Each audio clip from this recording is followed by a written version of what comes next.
So I've been in a bit of an optimistic mood lately, and I thought I would kind of use this, maybe not rare mindset, but semi-rare mindset for me, to focus on something I'm really stoked about and really grateful about, which is that we're basically in a golden age of music making hardware. When I started this YouTube channel back in 2019, at least my regular uploads, the first device I ever used was the Teenage Engineering OPZ, which I regrettably sold for a huge loss in 2020. And it kind of spoiled me because the workflow was actually really smooth and some of the on-device capabilities were actually a lot better than some of the things I would use later. I don't think the instruments on board sounded amazing, but the actual workflow was pretty awesome. As I tested more and more gear, everything kind of felt like it had these things holding it back. But in the last few years, we've been treated to the MPC-1, the MPC Live, the Live 2, the Maschine Plus, the Akai Force, the Ableton Push 3, the Digitac 2, SP404 Mark II, and other devices like the Syntact, the Yamaha Steak Track I haven't tried. For those who enjoy the Teenage Engineering platform, the OP1 Field can be pretty cool. I've made videos about my thoughts on that, but I know there are people out there who love that device. Polyend has made some really interesting products. I really enjoyed the original tracker. I had a less optimal experience with the Play Plus, but that may have just been my device. I'm not the only person I know who had some problems, but hopefully they've ironed those out. I'm not sure because I sent mine back. I've had comments in the past recently like, oh, are you still using this device or that device? Or can you compare all the devices? And I do want to take the time to sit down and make a true comparison video between, let's say, the Ableton Push 3, the Akai Force, the MPC, the Maschine Plus, the Digitac 2. In many ways, these are differing products, but there is some overlap in capability. And I totally understand why someone can only afford one device, why they might be looking at all these different ones. In some ways, this might be one of the toughest times to be a musician ever. The value of music as a recorded commodity is very low, and the threat of AI making full songs and replacing all musicians is very high. In my lifetime, especially, I'm 31 now, I've been making music since I was 16 years old or earlier, but putting it out since I was 16 years old. Even in that time, it feels like the value of music has plummeted. And so in some ways, it's sort of a bleak time to try to make music, but the amount of tools and options that we have to bring our ideas to life, I honestly feel like I wouldn't trade it. If you put me in a studio in the 90s, the 80s, or the 70s, and I had the opportunity to learn the tools, I think I could have made amazing stuff. But the ease of access to those tools was not guaranteed. Whereas basically since I was in high school, it's been very, very possible, and really before that, but for me, since I was in high school, I've been able to make music on computers through software that was either very cheap or free. And now I have the opportunity, and many of us have the opportunity, to try out physical music making devices. I think when I was younger, I had this perception that you needed physical devices to make higher quality music. And the more I learn them, the more I actually think the inverse is true. I think the true giga chads of music production just focus on the DAW, to be honest. But I get so much out of the experience of using standalone music making hardware and creating a song without having to be connected to a computer, without having to think about anything else, just hit a power button, turn the thing on, and make something. The iPad has a little bit of that energy too, and I would kind of incorporate that into part of this overall thought process and this feeling I have. And I think the other big component for me is the community. I get to do a lot of what I do, and I get to try this gear and have it be pretty much sustainable because people care about my thoughts on this, and because there's so many people out there who are using this stuff and who have their own thoughts and opinions and want to learn more about it. I mean, YouTube is so much a place of education, and it's essentially a video search engine in a lot of ways. And I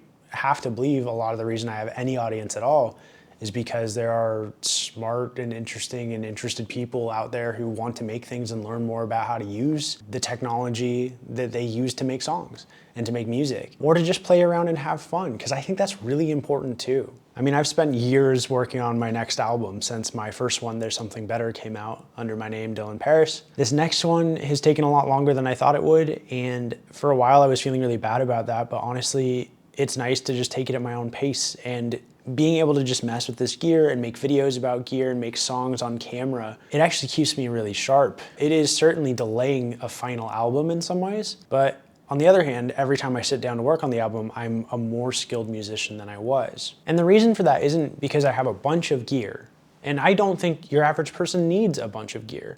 In fact, There are probably arguments to be made that having as much gear as I have access to right now is too much gear to actually focus on music production. I think I would agree with that. I think it's a good problem to have, and I don't even really consider it a problem because I run a YouTube channel about music and gear and making things and technology, and so it is not a net negative for me to have access to the gear. But if your primary focus is to just put your head down and make great, amazing songs, then I actually think picking almost any one of these and just really sticking to it and learning the ins and outs will get you so far. But I will also say that as someone who likes to experiment with all this gear, it's really cool how many different workflows there are to learn. I love wrapping my head around a new operating system and a new way of working. Those first few days of frustration that give way to this aha moment, especially with something like the MPC, and to a lesser degree, the Ableton Push, or to a heightened degree, the SP404. There's this range of difficulty, and it is, I think, subjective as well. Different workflows might fit other people better than they fit me, and vice versa. Being able to synthesize sounds in a standalone device, being able to sample, being able to take a device like an MPC-1 or an MPC Live 2 with all of its built-in capabilities and build a whole song and then sample in anything else you want, or the Digitac 2, which, while it does have some onboard synthesis, is way more focused around audio sampling, taking these little slices of audio and turning them into these new compositions, taking little bits and pieces and creating new sounds out of them and then layering those sounds. I've been so inspired by the Digitac 2, and I'll probably make a whole video about how it is my currently most used music making device. But any day now, the 12.1 update for Ableton Push will come out of beta. It's in beta right now, and I don't use beta software on my devices usually. Once that comes out, the Ableton Push 3 in standalone will have pitch correction, the ability to actually save onboard single instrument multi-effect instrument racks, which for the time being you have to do on the software. It's about to solve a bunch of my outstanding issues, and once it does, for me that may be the most powerful single device, but it is also by far the most expensive device I've used, especially when you factor in the cost of software. This right here is the Arturia Astrolab. It gets a lot of heat. I want to make a video about how I think it's the most underrated and overhated device because I truly think this thing rules, and I've never played a live show with it. I just think it's awesome to have Arturia's V collection, or most of it, in a standalone device that I can record into my other DAWless gear. I get why it's not for everyone, and I get why some people think the screen is dumb, but to be honest, when I'm playing it, I'm not looking at the screen. I pick my preset and then I'm playing music. I'm not looking at a computer screen. That's kind of the point of DAWless for me. But anyway, I digress. Another person might see that device and say it's stupid. In fact, I know that's true because I get comments like that. And I get comments like that on every video, right? Some people hate specific gear, some people love specific gear, and there's so many options and so many choices, and I just think that's so rad that there's so many options and so many choices that if something looks horrible to you, you're not stuck with that option. If something looks awesome to you and bad to someone else, good news, there's probably a great device for both of you. And I know there's been a lot of ways to make music for many, many years and many decades.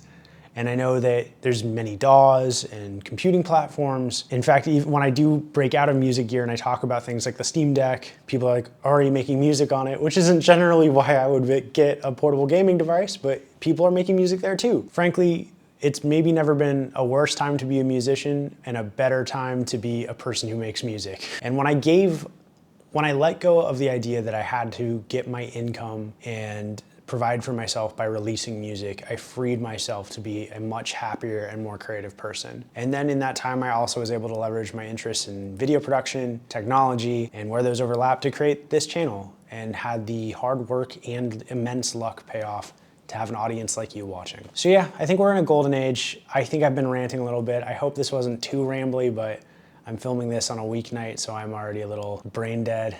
But Project Pabst, the Waterfront Music Festival, is happening this weekend in Portland, and I will be fully there all weekend, so I wasn't gonna have time to film and edit a video this weekend, so I hope this was interesting and worth watching. I would love to know what your favorite gear is, what you're using the most, what inspires you. If you think all this gear is dumb and you follow the gas therapy school of thought like Play PM does and just focus on using GarageBand on a phone that you already have, honestly, you all being here is what makes this worth doing. So thank you for watching. Thank you for liking and subscribing, like the sign that my old roommate Scott me says. And I look forward to seeing your experiences and what you tell me in the comments, and seeing you next time on this channel. All right, see you next week. Peace.